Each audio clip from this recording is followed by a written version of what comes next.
Ito ang GMA Regional TV News.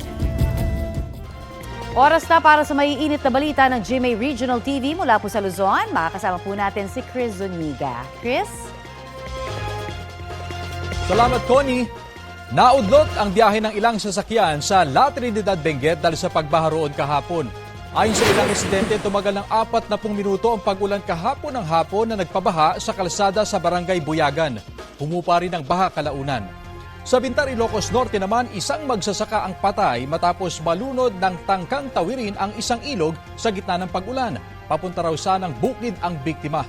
Inabot ng ilang oras ang paghahanap sa kanyang bangkay. Natamaan naman ng kidlat ang isang magsasaka sa bayan ng Solsona. Dead on arrival siya sa ospital.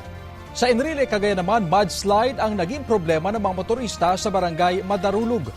Pansamantala ring isinara ang overflow bridge sa Casibo, Nueva Vizcaya dahil sa pag-apaw ng tubig sa ilog.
Kapuso, para sa mga maiinit na balita, mag-subscribe sa GMA Integrated News sa YouTube.